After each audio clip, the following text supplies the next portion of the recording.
We'll argue one of the best, if not the best Mewtwo in the United States. Him and Rich Brown obviously going right head-to-head a whole lot of the time. And I think that what really differentiates him from all the other Mewtwo's is his punish game is so exponentially on point. Every time there's an opening is given, he's almost always right on top of it. Cyberman, on the other hand, known for his cross and mix-up game. He's going to try and get around you, try and get right past that shield and mix you up with an option right afterward. Yeah, and when we saw him earlier on in pools, he is a player who will not give up. He was down so hard against Kofi. He was like, you know, he had only done 28% game like 3, and he was, you know, like he looked like he was like not going to be able to come out. And then he just has that clutch factor. He's able to keep a cool head and just will, if he needs to, he'll figure out what he will need to do in order to get the win. Wow, but right there, it's going to be a strong start from WaDi. A Shadow Ball on the roll in is going to be a big damage and a stock for Cyberman. Yeah, he's going to have to do a lot of work in order to keep himself in this. And he goes for the throw combo, but Mewtwo able to air dodge out of it. And one of the big difference makers that's going to happen here is that while we see Cyberman maybe having a little bit of Mewtwo experience from the likes of Leo here in New York, the level of Sonic experience that WaDi has is pretty incredible. Having a player like Seagull Joe in his scene is absolutely huge for the matchup experience. Oh, absolutely.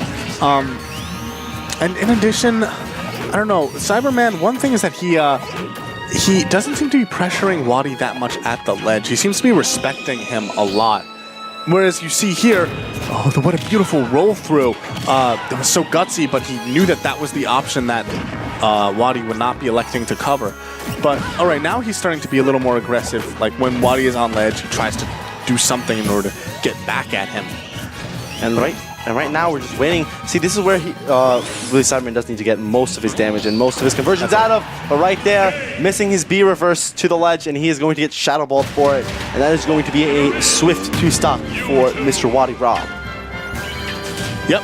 And we are best 3 out of 5 here, so we will be curious to see what Cyberman can do in order to sort of change his style. He's going to be opting for Final Destination, which on paper is pretty good. You know, this is, I think, inarguably Sonic's best stage at this point in the meta. Nowadays, I would certainly say so. And I think Sonic, where he does struggle, is landing, so that is going to hurt him on a stage like this. Mewtwo is in the same boat in that, and a lot of his issues against characters like Sonic is just getting back to the ground and getting off that ledge there. And really, when it's on FD, when you're at the ledge, your options are minimized because no platforms are there to save you.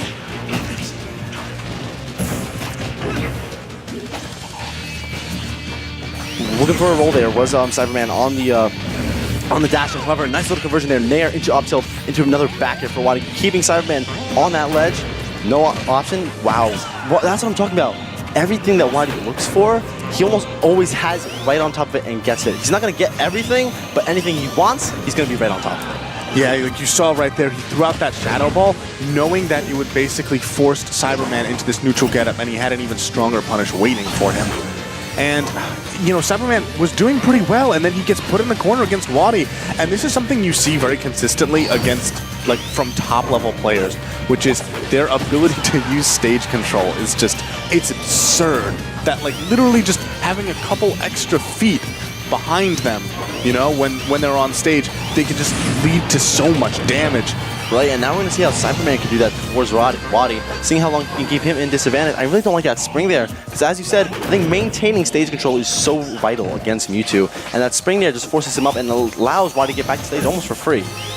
Oh, you can tell that WaDi right now is looking for this grab, but Sonic is quite a slippery fella, and right as I say that, he spins right up to his face and gets it. Does a nice run-up shield. Back throw with a little bit of rage, going to be able to take it in that situation. So, and Cyberman, once again, is down a stock, and is going to have to do a little bit more work to get a stock off of WaDi. Nice little conversion there, covering almost every option with that Nair as he fell to the ground.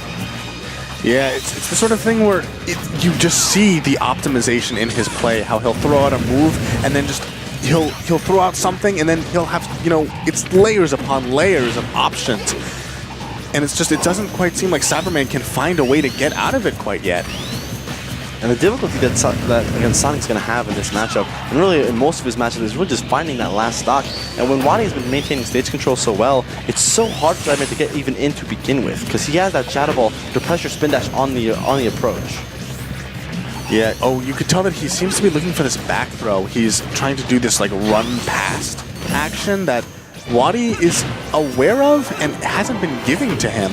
It's really what Cyberman tends to look for in not just this matchup, but plenty of others. His cross-up game is absolutely phenomenal, and it's just so hard to deal with a lot of the time. But WaDi has been on point, dealing with every landing mix-up and every cross-up mix-up that Cyberman has gone for, and he is down 2-0, 2 stocks each game to WaDi.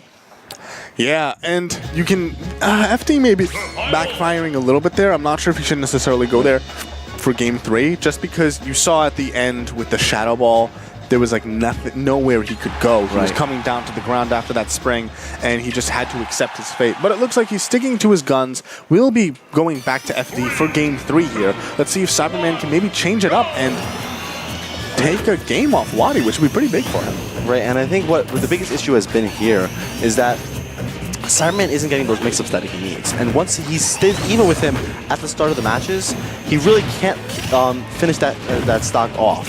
And once again he gets past that 80% and the combos are like they stop working, it'd be really difficult for Sonic to take that stock off. And WaDi has just been abusing that property ever so well.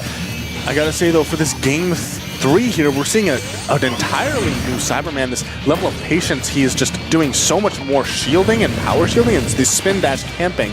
And there was actually this very interesting interaction that happened near the beginning where he kept shielding and his shield was down really tiny. And in a way that was actually a bait for WaDi, because WaDi then tried to go in and commit. Because he's like, the shield is tiny, I can maybe break it. We can't, you know, get shield stab. And that was the moment that Cyberman actually had the defensive option and he counterattacked. But maybe a little bit too little at this point. Now this is what we've seen for the past 2 games where WaDi gets him on the corner and just is able to put so much pressure and just damage over time. And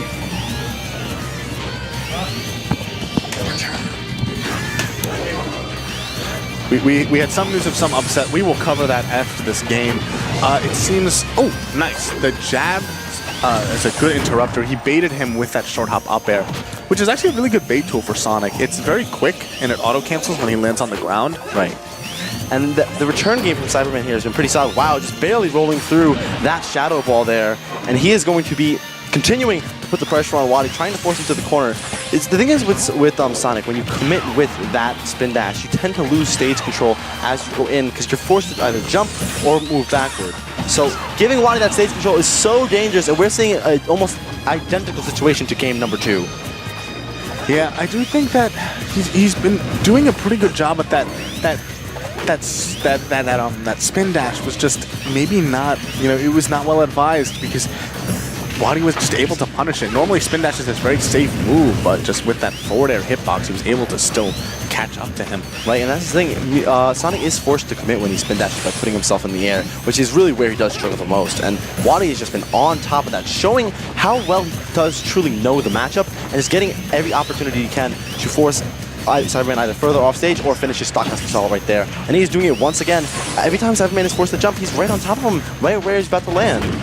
Yeah, and also you see Cyberman's shield get whittled down, and you know when he's doing all this the spin dash canceling, that will happen to him. And once his shield is very tiny, Mewtwo's down tilts become so effective because he can't shield them. Right, he just gets shield poked. Right, and we're seeing it's such a difficult. See, look at that rollback there from WaDi. Again, knowing the cross-up's coming out, he rolls center stage and avoids that situation completely.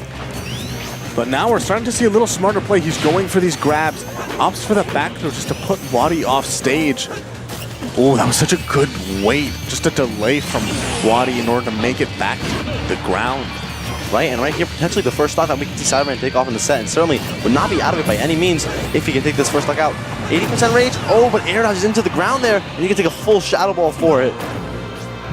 And this is pretty grim. Will that do it? Wow. Sonic, a little, not, again, he's that awkward Goldilocks character where he's not too heavy, not too light, but he's that awkward range where it might kill, you don't really know if it will, and right there.